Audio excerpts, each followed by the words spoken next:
Hello दोस्तों, कैसे हो सब लोग। दोस्तों, सीएमए फाइनल का पेपर नंबर 19 मैं आज की क्लास में डिस्कस करने वाला हूं, जिसमें हम करने वाले हैं एबीसी एनालिसिस। तो भाई, कैसा है ये फाइनल का पेपर पेपर नंबर 19 दिसंबर में कैसा आएगा, क्या उम्मीद है, कौन से क्वेश्चन इंपॉर्टेंट है। मैं अपनी जो ये वीडियो बना रहा हूं, इसके अंदर 3 अटेम्प्ट के पास एग्जामिनेशन क्वेश्चंस को अटेम्प्ट मतलब कंसिडर करते हुए बना रहा हूं, प्लस मॉडल क्वेश्चन पेपर जो इंस्टीट्यूट ने रिलीज किए हैं उनको भी कंसिडर किया, और उसके बाद एक क्रक्स पे पहुंचा, एनालिसिस पे पहुंचा, वो मैं आपके सामने रखने जा रहा हूं।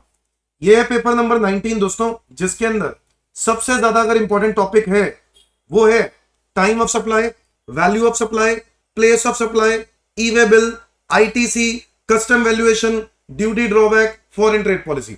अगर आप ये 5-6 टॉपिक्स जो ये कर लो तो ये आपको कैटेगरी ए पे रखना चाहिए, क्योंकि सबसे ज्यादा इंपॉर्टेंट है। अब पास तो यही करवा देगा अगर आप इस पर ध्यान दो। तो ये हो गए हमारे कैटेगरी ए टॉपिक्स। फिर कुछ ऐसे टॉपिक है जिसमें एमसीक्यूज बहुत आते हैं, तो इसलिए मैं उनको कैटेगरी बी में रखता हूं। Returns, GST refund, inspection, search, seizure, इसमें एमसीक्यू आएगा ही आएगा।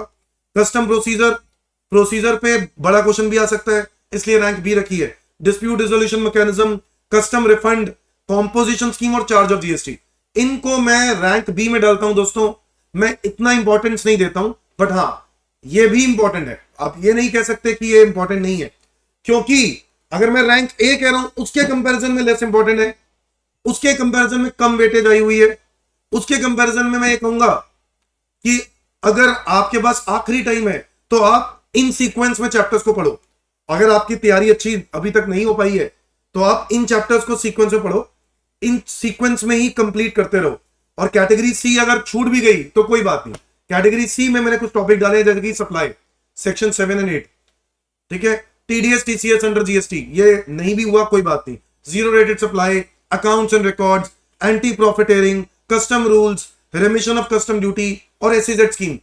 बच्चों, ये जो चैप्टर्स है, मैं ये नहीं कह रहा हूं कि ये आए नहीं है, कभी आए हैं, बट अगर इनकी फ्रीक्वेंसी देखें तो कंप्लीट कंपैरिजन में कम है, बाकी चैप्टर्स के कंपैरिजन में इनकी फ्रीक्वेंसी कम है। तो मैं ये समझता हूं कि आपको फोकस करना चाहिए रैंक ए और बी वाले टॉपिक्स में।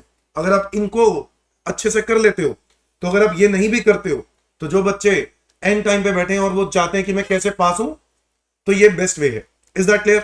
थैंक यू बच्चों, ऑल द बेस्ट। अच्छा, मैं एक और बात बता दूं कि आप लोगों के लिए मैंने रिविजन प्लान किए हैं, तो बहुत ही जल्द मेरे इसी यूट्यूब चैनल पे रिविजन आने वाली हैं, तो बने रहो मेरे चैनल के साथ फाइनल के लिए एक्सक्लूसिवली, और वो भी सीएमए फाइनल के लिए, ठीक है। तो रिविजन आने वाली है, तो सारी चीजें इसके अंदर कवर करने वाला हूं। Thank you, bye bye.